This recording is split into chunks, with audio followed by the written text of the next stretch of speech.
بسم اللہ الرحمن الرحیم۔ حضرت مجدد الفسانی رحمۃ اللہ علیہ، ذکر کا کام غفلت کا دور کرنا ہے۔ موت سے پہلے یہ کام کر لینے چاہیے۔ اعتقاد کی درستی، دوم جاننا اور عمل کرنا، صوم، سلوک، طریقے صوفیاء۔ مرشد کے حقوق تمام حقوق والوں کے حقوق سے زیادہ ہیں، اور پیر کامر رسول اللہ صلی اللہ علیہ وسلم ہے۔ اگرچہ ظاہری ولادت والدین سے منسوب ہے، مگر ولادت معنوی مرشد کے ساتھ مخصوص ہے۔ ظاہری ولادت کی زندگی چند روزہ اور معنوی ولادت کی زندگی ابدی ہے۔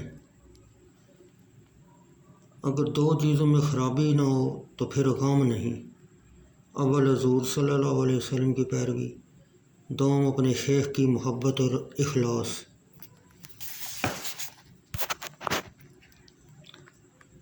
ان دو چیزوں کی موجودگی میں اگر ہزاروں تاریکیاں اور تاریکیاں طاری ہو جائیں تو کچھ خوف نہیں، آخر ان کو ضائع نہ چھوڑا جائے۔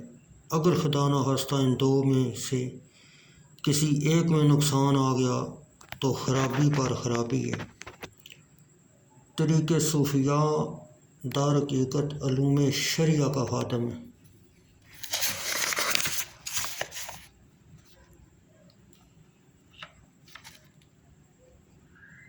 اللہ کا قرب بخشنے والے مال فرائض ہیں یا نوافل، لیکن فرائض کے مقابل نوافل کا کچھ اعتبار نہیں۔ فرائض میں سے ایک فرض کا ادا کرنا 1000 سال کے نوافل سے بہتر ہے، اگرچہ خالص نیت سے ادا ہو۔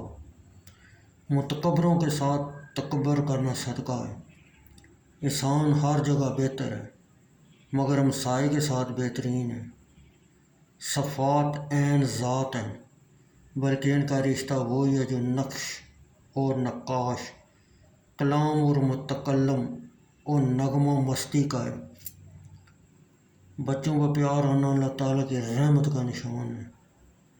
اور عمل جو شریعت کے مطابق ہو ذکر و عبادت میں شامل ہے، چاہے وہ خرید و فروخت کیوں نہ ہو۔